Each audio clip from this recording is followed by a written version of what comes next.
Salam damai di hati, sahabat firman yang diberkati Tuhan. Kita bersyukur oleh karena kita boleh jumpa lagi pada pelajaran rohani pada minggu ini.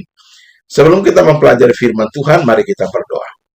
Bapa kami di surga, kebutuhan terbesar kami saat ini adalah kehadiran Roh Kudus untuk menguasai pikiran kami, memampukan kami untuk mempelajari firman pada hari ini. Kami menyerahkan firman dalam tangan-Mu. Jadilah kehendak-Mu, kami sudah berdoa hanya dalam nama Yesus Juru Selamat kami. Amin. Judul pelajaran kita pada minggu ini adalah kemenangan Kristus atas kematian. Ayat inti terdapat dalam Wahyu pasal 1 ayat 17 ayat 18. Firman Tuhan. Ketika aku melihat dia, tersungkurlah aku di depan kakinya sama seperti orang mati. Tetapi ia meletakkan tangan kanannya di atasku, lalu berkata, jangan takut, aku adalah yang awal dan yang akhir, dan yang hidup. Aku telah mati, namun lihatlah, aku hidup sampai selama-lamanya. Dan aku memegang segala kunci maut dan kerajaan maut. Sahabat firman yang diberkati Tuhan, Kristus memperkenalkan dirinya sebagai yang awal dan yang akhir di dalam ayat yang ke-17.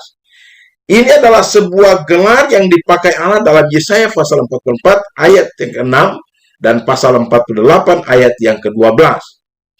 Nah, dari ayat ini, sahabat firman, kita dapati ada 5 alasan yang membuat sehingga orang-orang Kristen memiliki sifat tidak takut. Alasan yang pertama adalah bahwa Yesus adalah yang awal dan yang akhir dan yang hidup. Artinya bahwa Kristus adalah pencipta masa yang lalu dan dia akan menggerakkan segala sesuatu yang ditetapkan ilahi.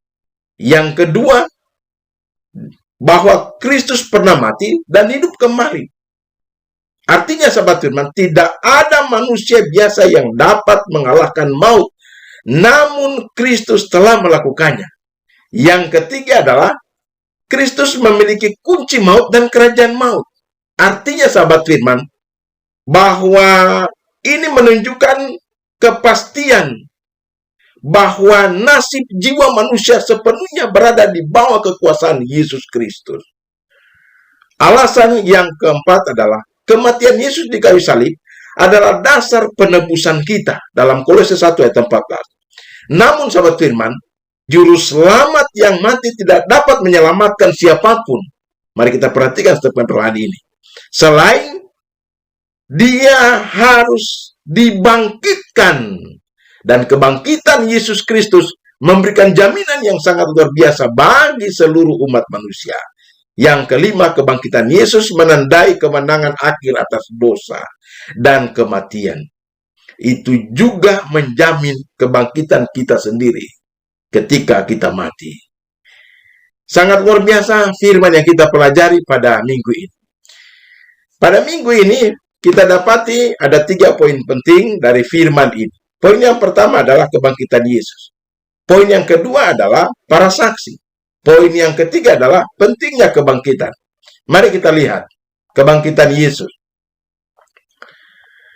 Maka pergilah mereka dan dengan bantuan penjaga-penjaga itu mereka memateraikan kubur itu dan menjaganya. Matius 24 ayat 66. Kubur yang disegel. Nah, timbul pertanyaan, bagaimana mereka mengamankan kubur Yesus? Jika kita baca dalam Matius 27 ayat 62 sampai 66, kita dapati di sini yang pertama bahwa mereka memateraikan di atas sebuah batu dengan materai mahakam agama atau Sanhedrin. Yang kedua, mereka menempatkan beberapa tentara Romawi untuk mencegah murid-murid Yesus mencuri tubuh Yesus. Dan yang sangat luar biasa, mereka juga mencegah Yesus keluar dari kubur. Dan sahabat firman, kita dapat dalam pelajaran bahwa setan mendorong mereka untuk mencegah Yesus keluar dari kuburnya. Sangat luar biasa. Nah, mari kita lihat apa rencana Allah bagi maksud mereka ini. Kita dapati poin yang pertama adalah mereka ditempatkan untuk menghalangi kebangkitannya. Dengan demikian, mereka memiliki kesempatan untuk menyaksikan kebangkitannya. dan mereka melaporkan kepada para imam kepala. Yang kedua adalah, demikian segala kuasa di bumi dan di neraka menjaga Kristus tetap menjadi seorang tawanan. Tetapi sahabat firman, semuanya sia-sia. Karena jika saatnya telah tiba, yaitu maut, dan segala kuasanya tidak dapat mencengkeram dia dan segala maut tidak berkuasa atasnya, atas kebangkitan Yesus Kristus. Maka terjadilah gempa bumi yang hebat, sebab seorang malaikat Tuhan turun dari langit dan datang ke batu itu dan menggulingkannya, lalu duduk di atasnya. Matius 28 ayat 2. Dia telah bangkit. Sahabat Tuhan yang diberkati Tuhan, jika kita baca dalam Kisah pasal 2:24, Yohanes pasal 10 ayat 17 sampai 18, batu atau matrai dan para penjaga gemetar di hadapan salah satu malaikat Tuhan. Ketika Bapa memanggilnya, anak mengambil kembali kehidupan yang telah dia serahkan. Dan para tua-tua menyuap para penjaga agar orang-orang percayakan hal yang mustahil, bahwa mereka, para prajurit, telah tertidur, dan bahwa para murid telah memindahkan batu yang berat dan tidak masuk akal itu, serta membawa tubuh Yesus bersama-sama mereka. Matius 28 ayat 11 sampai 15. Nah, sahabat Tuhan yang diberkati Tuhan, kita dapati di sini bahwa upaya yang gagal untuk mencegah kemenangan Yesus hanya berhasil membuat beberapa prajurit yang ketakutan menyatakan bahwa Yesus telah dibangkitkan. Kristus keluar dari kubur dalam keadaan dipermuliakan, dan pengawal Roma melihat dia. Mari kita lihat poin yang berikut adalah para saksi. Dan kuburan-kuburan terbuka dan banyak orang kudus yang telah meninggal bangkit. Dan sesudah kebangkitan Yesus, mereka pun keluar dari kubur, lalu masuk ke kota kudus dan menampakkan diri kepada banyak orang. Matius 27 ayat 52 sampai 53. Mari kita lihat ini, sahabat firman. Banyak yang bangkit bersama-sama dengan Yesus. Nah, batu-batu yang menutupi makam beberapa orang kudus terbuka oleh gempa bumi. Mereka tetap dikubur, dikubur mereka sampai gempa bumi kedua menandai kebangkitan Yesus. Dan mereka, orang-orang ini dibangkitkan dalam keadaan tidak fana dan naik ke surga bersama dengan Yesus. Di dalam Efesus pasal 4 ayat 8. Dan sahabat firman, tidak seperti orang-orang lain yang dibangkitkan untuk mati lagi seperti Lazarus atau putri Yairus. Ingat pelajaran rohani ini bahwa sebelum Yesus naik bersama-sama dengan orang-orang kudus yang dibangkitkan, mereka menampakkan diri kepada banyak orang di Yerusalem dan bersaksi tentang kebangkitan Yesus. Mari kita lanjut. Kata mereka itu, sesungguhnya Tuhan telah bangkit dan telah menampakkan diri kepada Simon. Lukas 24 ayat 34. Saksi-saksi Kristus telah bangkit. Seperti yang kita lihat yang tertulis dalam Perjanjian Baru, banyak orang melihat Yesus dibangkitkan dan menjadi saksi kebangkitannya dalam Kisah pasal 2 ayat 32. Kita lihat sekelompok wanita, Matius 28 ayat 8 sampai 10. Para pengawal Romawi, Matius 28 ayat 11.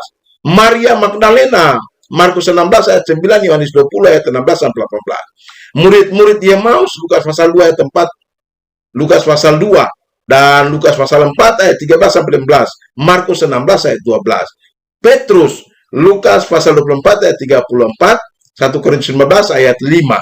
Dan yang berikut, mereka yang berkumpul di ruang atas, Markus pasal 16 ayat 14, Yohanes pasal 20 ayat 19.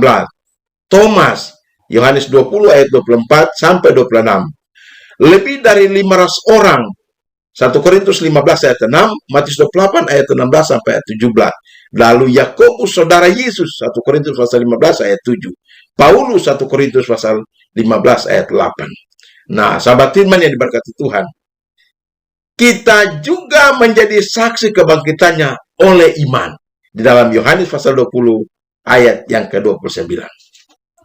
Mari kita lihat pentingnya kebangkitan. Pelajaran yang pertama, Yesus mati tidak menyelamatkan manusia. Kebangkitannya menjadi jaminan keselamatan atau kehidupan umat manusia. Nah, kebangkitannya adalah merupakan buah sulung dari mereka yang telah mati. Di dalam 1 Korintus 15 ayat 20, tetapi yang benar ialah bahwa Kristus telah dibangkitkan dari antara orang mati sebagai yang sulung dari orang-orang yang telah meninggal. Sahabat firman yang berkati Tuhan, buah sulung adalah persembahan kepada Tuhan. Buah pertama dan terbaik dari sebuah ladang dipersembahkan di dalam Ulangan pasal 26 ayat 11. Dan itu mewakili seluruh panen. Menurut 1 Korintus pasal 15. Jika Yesus tidak dibangkitkan, sahabat firman, iman kita sia-sia. Sejak Yesus bangkit, maka ayat yang ke-14, khotbah kita masuk akal. Ayat yang ke-15, kita bersaksi bahwa Tuhan itu benar. Ayat yang ke-16, kita percaya bahwa kita juga akan dibangkitkan. Ayat yang ke-17, kita memiliki iman bahwa dosa-dosa kita diampuni. Ayat 18, kita akan melihat lagi mereka yang telah mati. Ayat 19, kita memiliki harapan dalam kehidupan yang lebih baik. Sangat luar biasa firman Tuhan yang kita pelajari pada minggu ini. Akhirnya sahabat firman, kebangkitan Yesus menjamin bahwa musuh terakhir kematian akan dikalahkan. Dalam 1 Korintus pasal 15 ayat 26 sampai 55. Saya bersyukur oleh karena kita boleh mempelajari firman ini. Firman yang memberikan pengharapan, memberikan jaminan kebangkitan jika kita setia dari saat ini kepada kebenaran firman Tuhan, kepada kebenaran-kebenaran Yesus Kristus, sehingga ketika kita mati atas kesetiaan terhadap kebenaran Kristus, kita akan dibangkitkan ketika terjadi hari Maranatha. Tuhan Yesus memberkati kita. Mari berdoa. Bapa kami di surga, kami bersyukur oleh karena firman Tuhan pada minggu ini memberikan kekuatan rohani bagi kami. Ajarlah kami untuk kami selalu mengikuti kebenaran Yesus. Ajarlah kami untuk kami selalu berpihak kepada Yesus apapun yang terjadi dalam kehidupan kami di dunia yang penuh dengan dosa ini. Kami menyerahkan hidup kami ke dalam tangan kasih sayang Tuhan. Mohon pengampunan dosa, bersyukur di dalam nama Yesus Juru Selamat kami. Amin.